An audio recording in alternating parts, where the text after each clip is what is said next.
तो स्वामी प्रसाद मौर्य की लड़ाई अब धीरे धीरे हिंदू मुसलमान पर आ गई है। दिल्ली में सर्वधर्म सद्भाव के मंच पर एकता का संदेश देना था, लेकिन इस बीच मौलाना अरशद मदनी ने कट्टरवादी सोच दिखाते हुए सनातन को नया और इस्लाम को बहुत पुराना धर्म बता दिया और साथ ही सनातन का इतिहास भी अपने हिसाब से गढ़ दिया।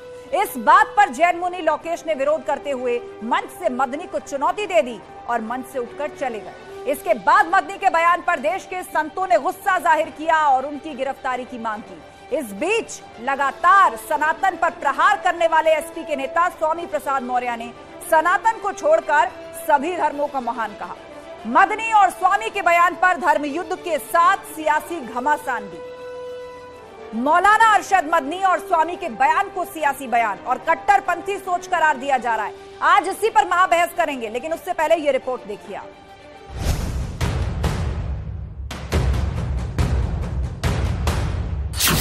मानस पर स्वामी की लड़ाई हिंदू मुसलमान पर आई। 1400 साल से इस मुल्क के अंदर रह रहे हैं, हमें कभी छेड़ा नहीं गया, हमारे मजहब को नहीं। तुमने छेड़ा है तो हम तुम्हें तुम्हारे आबा व अजदाद की तारीख बताते हैं। तुम्हारे आबा व अजदाद हिंदू नहीं थे। तुम्हारा सबसे पहला दादा परदादा लकड़ दादा सकड़ दादा वो मनु था। मनु एक अल्लाह की, एक कौम की इबादत करने वाला था। जिस तरह आखिरी नबी अरब में पैदा किया, हर मुसलमान को समझना चाहिए कि सबसे पहला नबी अल्लाह ने, ओम ने इस दुनिया के अंदर, इसी भारत की धरती के अंदर पैदा किया है। मदनी के बयान के विरुद्ध छिड़ गया धर्म युद्ध। ये जितनी कहानी सुनाई है अल्लाह मन्नू ये वो, उससे 4 गुना कहानी मैं सुना सकता हूँ। मैं मदनी साहब, आप मेरे पिता तुल्य हैं, मैं आपको दावत देता हूँ शास्त्रार्थ के लिए। आप दिल्ली आइए, आप मुझे सहारनपुर बुला लेंगे, मैं सहारनपुर आऊंगा। और इसके सिवा ये जो कहानी ओ मन्नू अल्लाह उसकी औलाद, ये फालतू की बातें है, सारा पलीता लगा दिया एकता के सद्भावना के सम्मेलन को। सर्वधर्म के मंच पर क्यों चला बंटवारे का पंच? देखिए, मदनी का जो भाषा जो भी बोले हैं बहुत विस्तार पूर्वक बोले हैं और जितना बोले सब झूठा बोले, असत्य बोले। और अल्लाह एक हो ही नहीं सकते हैं, क्योंकि हमारे यहाँ जो ओम है इसमें 3 देवों का समावेश है। मौलाना मदनी का भाव भाषा ठीक नहीं है और सनातन परंपरा आज से नहीं अनाज से चली आ रही है, लेकिन मौलाना मदनी अपनी रोजी रोटी चलाने के लिए अनर्गल वार्तालाप करते हैं। जमीयत ने क्यों खोला विवादों का पिटारा? मैं महिलाओं, आदिवासियों, दलितों, पिछड़ों को अपमानित न किया जाए धर्म के नाम पर, इसलिए तुलसीदास की कुछ चौपाइयों के वो हिस्से संशोधित किए जाएं या प्रतिबंधित किए जाएं। छोटी सी मांग है। मानस की लड़ाई में अल्लाह ओम का क्या काम? और जो लोग सद्भाव का चोला और सांप्रदायिकता का झोला लेकर के कर्नल कंफ्यूजन क्रिएट करने की कॉन्स्पिरेसी करते हैं, वो इस देश के संस्कार, इस देश की संस्कृति, इस देश के संकल्प के खिलाफ साजिश करने की कोशिश करते हैं। स्वामी जी जो हैं, मुझे लगता है उनकी अपर स्टोरी या तो टू लेट हो चुकी है और या फिर जो है वो उसमें लॉक लग गया है।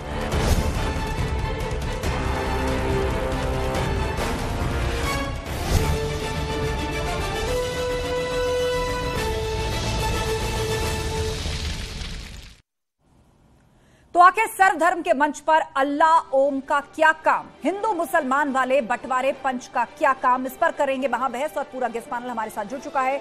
समाजवादी पार्टी के प्रवक्ता धर्मेंद्र सिंह हमारे साथ जुड़ चुके हैं, हिंदू धर्म गुरु महंत राजूदास जी हमारे साथ जुड़ चुके हैं, सूर्य प्रकाश मैथिल राजनीतिक विश्लेषक हमारे साथ जुड़ चुके हैं और थोड़ी देर में बिलाल खान मुस्लिम स्कॉलर हमारे बीच होंगे और विशाल जैन जैन धर्म के जानकार भी हमारे बीच में होंगे। तो चलिए सबसे पहले ओपनिंग रिमार्क्स की शुरुआत करते हैं 30 सेकंड के अंदर। धर्मेंद्र सिंह जी, मौलाना मदनी ने क्या कहा और धर्मगुरु लोकेश जी ने क्या कहा, उस पर तो हम चर्चा करेंगे ही, लेकिन स्वामी प्रसाद मौर्य के सनातन धर्म को लेकर जो बयान और स्टैंड हैं वो ना तो कम हो रहे हैं ना बंद हो रहे हैं। अब स्वामी प्रसाद मौर्य ये कह रहे हैं, इस धर्म युद्ध के बीच जो मदनी और लोकेश जी के बयानों के बाद शुरू हुआ है, स्वामी प्रसाद मौर्य कह रहे हैं कि ईसा से 250 वर्ष पूर्व बौद्ध आया, इस्लाम भी बहुत पुराना धर्म है और सनातन जिसकी जो आस्था वो जान ले, कितना पुराना है कितना नहीं? देखिए, पहले तो आपके सभी दर्शकों को नमस्कार करता हूं। भारत के संविधान के अनुसार किसी भी धर्म को मानने वाले को अपनी विचारधारा, अपने रीत रिवाज, अपने धर्म को मानने की स्वतंत्रता है और किसी दूसरे के धर्म पर उंगली नहीं उठाना चाहिए, मेरा सीधा मानना है। और भारत के संविधान के हिसाब से लोगों को चलना चाहिए। रही दूसरी बात, चाहे जो भी हो, जो इस तरह का बयान देता है उसकी हम निंदा करते हैं, चाहे वो हिंदू धर्म का हो चाहे इस्लाम धर्म का हो। मैं इतिहास का छात्र रहा हूं, इतिहास के अनुसार जो हम लोगों ने पढ़ा है। ठीक है धर्मेंद्र सिंह जी, अच्छा हुआ आपने ये बात बताई। आपने कहा कि आप इतिहास के छात्र रहे हैं, आपने स्टडी की है और विस्तार से हम चर्चा करेंगे, लेकिन एक बार सभी लोग 30 सेकंड के अंदर अपनी बात रख लें। रुक करते महंत राजू दास का। महंत राजू दास जी, साधु संत समाज ने बहुत कड़ा एतराज जताया मदनी के बयान पर और जैन मुनि लोकेश तो उसी वक्त स्टेज से खड़े हो गए और उन्होंने कहा मैं चुनौती देता हूं शास्त्रार्थ की। कैसे अल्लाह कह दिया गया? जी, उन्होंने सही कहा है। जिस प्रकार से मौलाना मदनी के द्वारा अनर्गल वार्तालाप करने का कोई मतलब नहीं था। अगर धर्म सम्मेलन किया था तो धर्म सम्मेलन में ना तो कोई ऊंचा है, ना कोई नीचा है, ना कोई छोटे है, ना कोई बड़े है। ये धर्म सम्मेलन होता है, ये सद्भाव होता है। और वहां पर जिस प्रकार से बोलना, अगर ईश्वर और ओम और सनातन एक होता तो मुझको ये काफिर क्यों कहते? धर्म के नाम पर हमारी गला क्यों काटी जाती है? ठीक है राजूदास जी, 30 सेकंड पूरे राजूदास जी रोकना चाहूंगी और हमारे साथ विशाल जैन भी जुड़ गए हैं, जैन धर्म के जानकार। बहुत स्वागत है विशाल जी आपका। लेकिन उससे पहले मैं रुक कर लेती हूँ सूर्य प्रकाश मैथिल जी का। सूर्य प्रकाश मैथिल जी, इस तरह की बयानबाजी, मान लीजिए वहां पर सर्वधर्म का ही एक मंच है, एक धर्म संसद चल रही है, वैचारिक धर्मार्थ की बातें वहां पर हो रही हैं, और ऐसे में मौलाना मदनी का यह कहना कि ओम और ईश्वर एक है, इसे राजनीतिक कहा जाना चाहिए? कैसे देखना चाहिए इसको? धर्मगुरु तो सभी है, वो तो हमेशा सबको मिलजुल कर रहने की सीख देते हैं। उकसावे वाला कोई ना कहे, सब एक दूसरे के प्रति सम्मान का भाव रखें, ऐसा चाहते हैं। तो आपको, आपके सभी दर्शकों को भारत माता की जय, वंदे मातरम। देखिए, आज तक मदनी साहब का जो बयान है, मैं उसको बहुत ही हास्यास्पद समझता हूं, क्योंकि इस्लाम का जो शुरुआत हुई है वो मात्र 1400 साल पूर्व हुई है और इस्लाम की सबसे पवित्र पुस्तक जो है वो कुरान मजीद है। और पवित्र कुरान मजीद के अंदर किसी भी पैगंबर का नाम नहीं है जो लाखों वर्ष पूर्व आए हों। केवल और केवल जो इनके मुख्य पैगंबर है, अंतिम पैगंबर है, उनका नाम है। तो ये किस प्रकार से इस्लाम से अलग हटकर इस प्रकार की जो ये राजनीतिक प्रोपोगेंडा वाली बात कर रहे हैं, वहां सर्वधर्म संभाव की बात होने के बावजूद भी हिंदू धर्म को नीचा दिखा रहे हैं। ठीक है। सूर्य प्रकाश जी, आपको रोकना चाहूंगी और इस बीच बिलाल खान साहब भी जुड़ गए हैं, मुस्लिम स्कॉलर हमारे बीच में। बहुत स्वागत है बिलाल जी। लेकिन उससे पहले रुक विशाल जैन जी का कर लेते हैं। विशाल जैन जी, मदनी जैसे ही अपना संबोधन खत्म करके गए, जैन मुनि लोकेश जी ने उन्हें चुनौती दे दी और कहा कि इस तरह की अनर्गल बातें ना करें, मेरे पास भी सुनाने के लिए बहुत सी कहानियां हैं, शास्त्रार्थ का निमंत्रण देता हूं। उन्होंने कैसे कह दिया ओम और अल्लाह एक हैं? बिल्कुल उन्होंने सही बताया है। और मौलाना साहब की जो तकरीर थी उसी में कंट्रोवर्सी है। एक तरफ वो बोल रहे हैं कि मनु जो है वो अल्लाह को मानते थे, तो फिर तो उन्हें इस बात से भी एतराज नहीं होना चाहिए जो मोहन भागवत जी ने बोला कि आपके पूर्वज जो रहे आप उन्हें वापस ज्वाइन कर सकते हो। जब वो मनु को अल्लाह भी मान रहे हैं तो मनु को ईश्वर भगवान मानने में कहाँ दिक्कत है? वो क्यों फिर वो मोहन भागवत जी के विचार से वो खफा है उनकी बात से? तो फिर आप उनको ओम भी मानिए, आप ईश्वर भी मानिए, इसकी भी इबादत कर सकते हैं आप। ठीक है, तो आपने ये कहा कि संघ प्रमुख मोहन भागवत की वो बात भी खराब नहीं लगनी चाहिए जहां उन्होंने कहा सबका डीएनए एक है। अब बिलाल खान जी है, मुस्लिम स्कॉलर। बिलाल खान जी, 30 सेकंड ओपनिंग रिमार्क्स के लिए, उसके बाद विस्तार से बात भी सुनेंगे आपकी, क्योंकि काफी देर से इंतजार हो रहा था कि कोई आपकी तरफ से पक्ष रखने वाला सामने आए। तो सवाल यही है कि जहां पर धर्मों की बात हो रही है, एक धर्म सद्भावना मंच सजा हुआ है, वहां पर मदनी साहब का इस तरह का बयान, और वो कह रहे हैं कि इस्लाम जो है सबसे पुराना धर्म है। देखिए, मैं ये कहना चाहूंगा, चाहे वो हमारे देश के प्रधानमंत्री श्री नरेंद्र मोदी जी हो, चाहे मोहन भागवत जी हो, चाहे बिलाल खान जी हो, चाहे हमारे मदनी साहब हो, सबको एक बराबर इस देश ने सम्मान दिया है। और भारत हमारा ऐसा मुल्क है जिसमें हम हर कम्युनिटी के लोग, चाहे हिंदू हो, मुस्लिम हो, सिख हो, ईसाई हो, सब साथ रहते हैं। सबका एक भारत है। ये किसी भी को अलग करके भारत नहीं बन सकता। आपके विषय में बताओ भैया। समझना होगा सुनिए मेरी बात, हम ये कह रहे हैं अगर मदनी साहब ने कोई मोहब्बत की तो जोड़ने की बात करी, तोड़ने की बात नहीं करी। उन्होंने कहा नहीं, लेकिन बिलाल जी आप कह रहे हैं जोड़ने की बात कही, लेकिन ये तो चोट पहुंचा गया ना। साधु संत समाज ये कैसे बर्दाश्त कर लेंगे कि वो कहे इस्लाम सबसे पुराना धर्म है, जबकि प्रमाण है कि सनातन सबसे पुराना धर्म है। इस धर्म के अनुयायी, इस वे ऑफ लाइफ को फॉलो करने वाले लोग ईसा पूर्व से है। हमने कहा सारे लोगों को अधिकार है, इस देश ने अधिकार, कॉन्स्टिट्यूशन ने अधिकार दिया है, सबको अधिकार दिया है। तो क्या वो अधिकार यहाँ मदनी साहब पर लागू नहीं होता? उन्होंने ऐसा क्यों कहा कि ओम और अल्लाह एक हैं? क्योंकि सबका डीएनए एक है। तो मतलब आप भी मोहन भागवत जी की बात का समर्थन कर रहे हैं? उस वक्त ये बात बुरी क्यों लगी थी? सबसे पहले इस दुनिया में जो इंसान कदम रखने वाले थे, जिसको हमारे हिंदू भाई भी मानते हैं, आदम अलैहिस्सलाम थे, जिन्होंने पूरी दुनिया कायनात में पहला, चाहे हमारे पहले नबी हों फिर हमारे आखिरी नबी हमारे नबी पाक सल्लल्लाहु अलैहि वसल्लम, जिसने आखिरी मैसेंजर थे, प्रॉफिट थे, जो मुसलमानों को मैसेज दिया वो, और पहले वो थे। तो इसी उससे हम लोगों ने मानने का अधिकार किया कि मोहब्बत, अमन और कायम रहनी चाहिए मुल्क में। इस मुल्क के अंदर नफरतें बहुत बढ़ रही हैं, लेकिन ये जो तुलनात्मक उदाहरण उन्होंने दिया है, तुलनात्मक उदाहरण उन्होंने दिया है, ये चुभ गया है साधु संत समाज को, और उसकी वजह उनके पास है। ठीक है बिलाल जी, मैं लौटूंगी। इस वक्त सूर्य प्रकाश मैथिल जी कुछ कहना चाहते हैं और उसके बाद धर्मेंद्र सिंह का रुख करूंगी, क्योंकि उन्होंने थोड़ी देर पहले बताया कि वो हिस्ट्री के छात्र भी रह चुके हैं। सूर्य जी, मोहब्बत से रहते, हमें कोई वो नहीं है। हमारे शास्त्रों और हमारे जो चारों वेद हैं, उन ये प्रमाणित है कि हमारा जो कालखंड है सतयुग 17,28,000 वर्ष का था, फिर सतयुग के बाद त्रेता आया 12 लाख वर्ष का था, उसके बाद द्वापर आया जो 8 लाख और 64,000 वर्ष का था, उसके बाद अब कलयुग शुरू हुआ है जिसके अब केवल 5,000 साल ही बीते हैं। लेकिन यहां पर देखिए किस प्रकार की विडंबना है। ये कुछ लोग जिनको ना सिर का पता है ना पैर का पता है, इनको ये नहीं पता कि ये क्या कह रहे हैं। मात्र 1400 साल पूर्व इस्लाम की उत्पत्ति हुई और वो हमारे पवित्र और मैं ये कहूं कि संस्कृति में पूरी तरह से सरोवर सनातन धर्म को नीचा दिखाने की बात कर रहे हैं। मैं यहां पे बिलाल खान जो इस्लामिक स्कॉलर के रूप में बैठे हैं, बहुत विनम्रता से पूछना चाहता हूं, आप इस्लामिक स्कॉलर हैं, आपके यहां कुरान मजीद सबसे पवित्र धर्म, सबसे पवित्र किताब है आपकी। मुझे कृपया करके किस सूरे में, किस आयत के अंदर आपके लाखों वर्ष पुराने जो पैगंबर साहब आए थे उनकी डिटेल है, जरा बता दीजिए। यही दूध का दूध पानी का पानी हो जाएगा। ये फर्जी बातों की जगह, हवा की जगह आप तथ्यों पे बात कीजिए। वरना मैं आपको यहां प्रूफ करता हूं कि 50,000 वर्ष पूर्व तो राम सेतु का अभी जियोलॉजिकल सर्वे हुआ है, वो 50,000 साल पूर्व का उसके अंदर डिटेल्स आ रही है। बताइए बिलाल खान, आप तक आवाज पहुंच रही बिलाल जी? तो लगता है फिलहाल सिग्नल फ्रीज हो गया, इसको वर्कआउट कीजिए। रुक करते हैं धर्मेंद्र सिंह जी का, जो समाजवादी पार्टी के प्रवक्ता भी हैं, उनका पक्ष रख रहे हैं और उन्होंने बताया कि वो हिस्ट्री के छात्र भी हैं। और आप देख रहे हैं धर्मेंद्र सिंह जी कितनी बड़ी डिबेट इस बात को लेकर चल रही है। बिलाल खान जो मुस्लिम स्कॉलर है, वो मोहब्बत, प्यार, मिलजुल कर रहने की तो बात कर रहे हैं, सबका डीएनए है, एक है, ये भी मान रहे हैं। लेकिन जब मोहन भागवत इस बात को कहते हैं तो वो चीज इन्हें चुभ जाती है। आज ये कह रहे हैं कि इस्लाम सबसे पुराना धर्म है और सबका डीएनए एक है, ये थ्योरी रख रहे हैं सामने।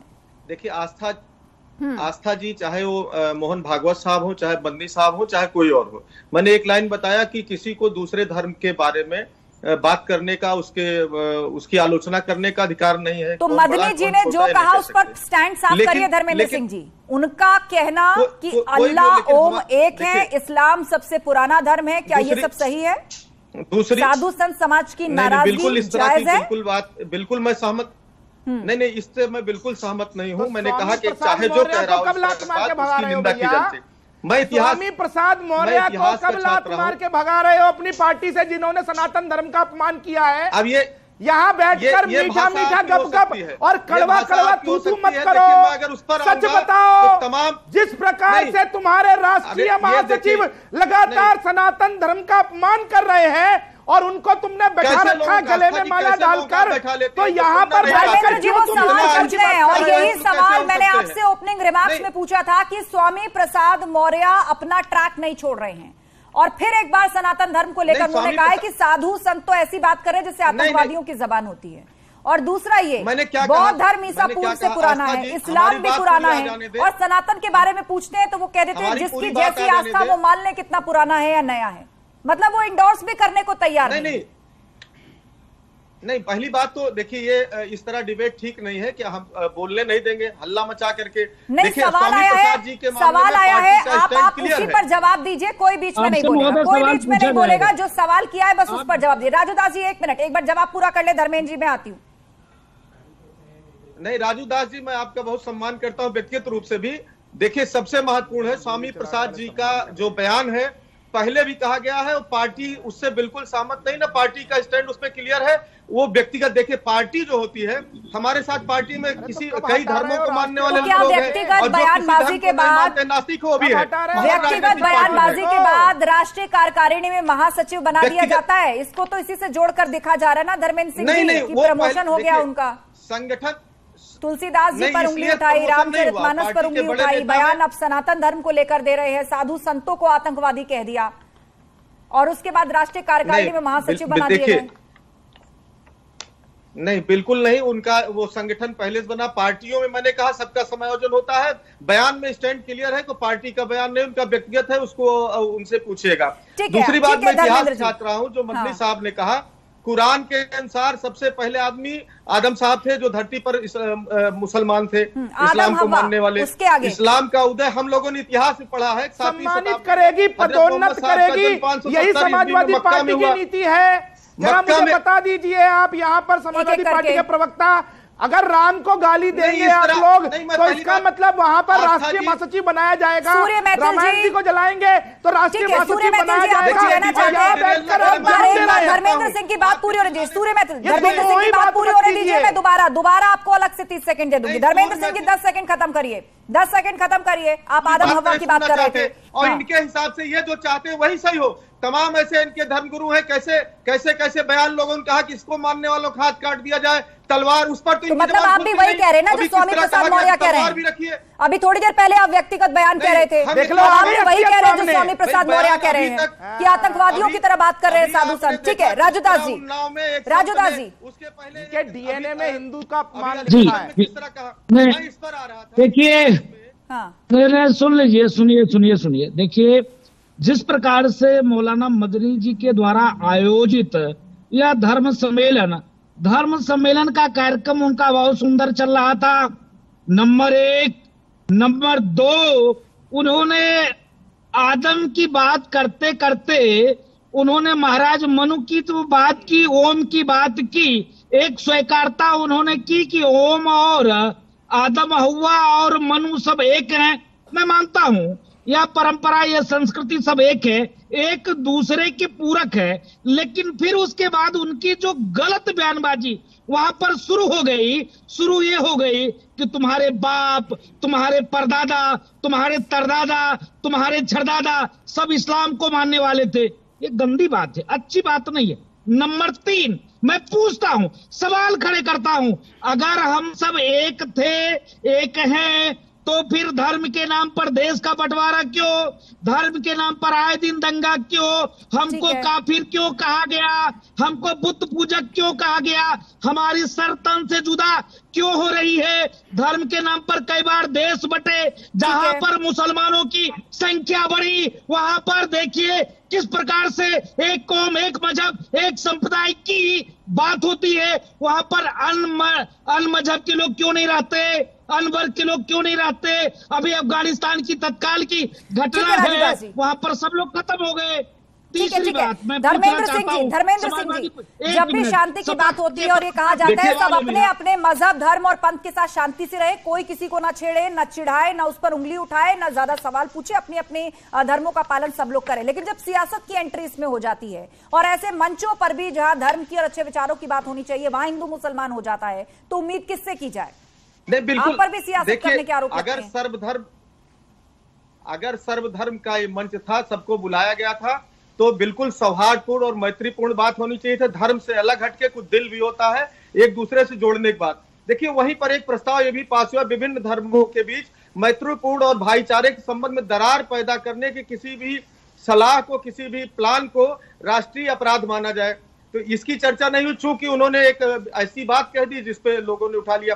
देखिए, मैं मदनी साहब के इस बयान से बिल्कुल सहमत नहीं हूं। अगर सर्वधर्म के लिए, लोगों के सद्भाव के लिए उन्होंने लोगों को इकट्ठा किया था, तो दिल और मन बड़ा करके एक दूसरे से प्रेम और भाईचारे की बात करना चाहिए था कि कैसे लोगों का दिल मिले।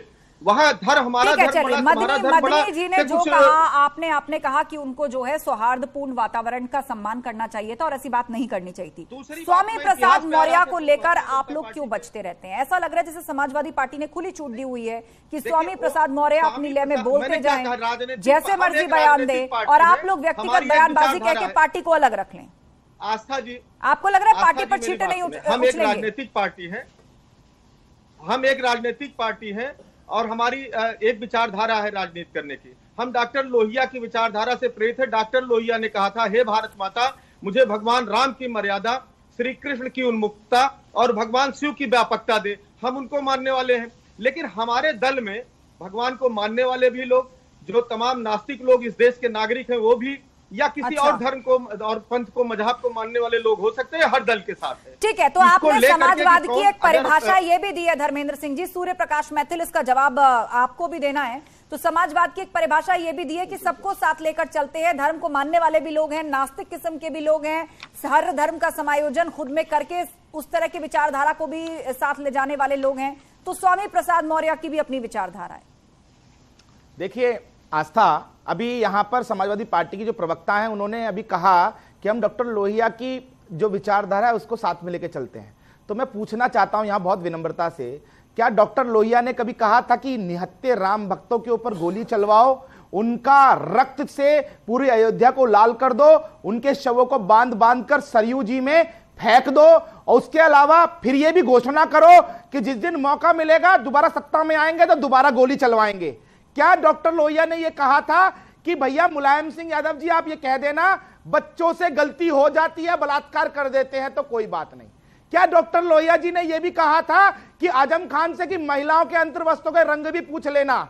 क्या डॉक्टर लोहिया ने यह कहा था कि मुजफ्फरनगर के दंगे जब होंगे तो वहां पर हिंदुओं को कटवा देना और जो मुसलमान वहां दंगों के अभियुक्त हैं उनको लखनऊ बुलाकर तुम गले में माला डालकर उनका महिमा मंडन करना? क्या डॉक्टर लोहिया ने यह कहा था कि जब भगवान श्री रामचंद्र जी की रामचरितमानस को तुम्हारे स्वामी प्रसाद मौर्य जलाए तो उनको पदोन्नत कर कर तुम राष्ट्रीय महासचिव बना देना और फिर वहां पर उनके पीछे खड़े हो जाना?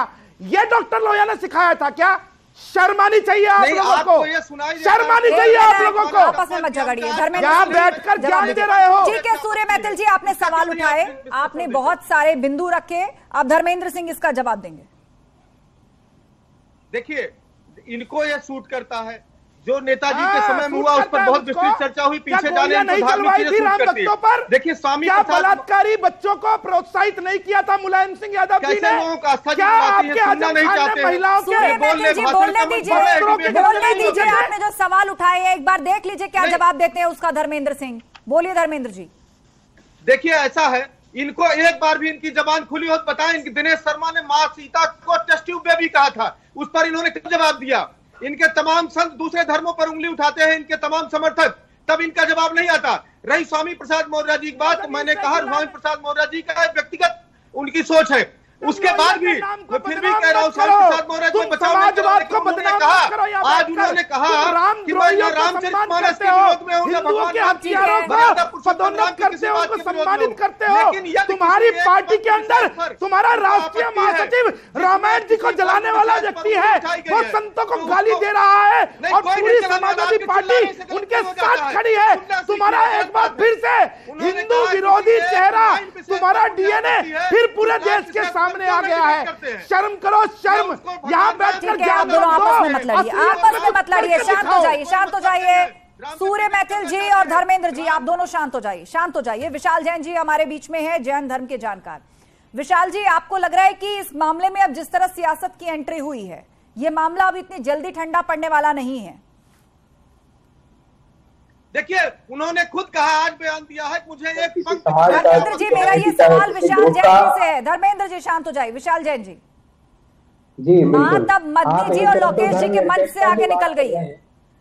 एक तरफ आप धर्मनिरपेक्षता की बात कर रहे हैं और एक तरफ आप अपनी, जहां आप पूरे किसी समुदाय का, किसी कम्युनिटी ग्रुप का अगर आप प्रतिनिधित्व कर रहे हैं, वहां पे अगर आप इस तरह की बातें होंगी तो हम किस दिशा में लेके जाएंगे? सीधा सीधा ये एक राजनीतिक किसी ना किसी इन्फ्लुएंस की तरफ अपन लेके जा रहे हैं। आप जब सब धर्म गुरु एक साथ बैठे हैं तो आप प्रेम की, भाईचारे की बात कीजिए। आपको वहां पे किसी जी बिल्कुल बिल्कुल। और इस वक्त एक बड़ी खबर हमें मिल रही है, बड़ी खबर मिल रही है।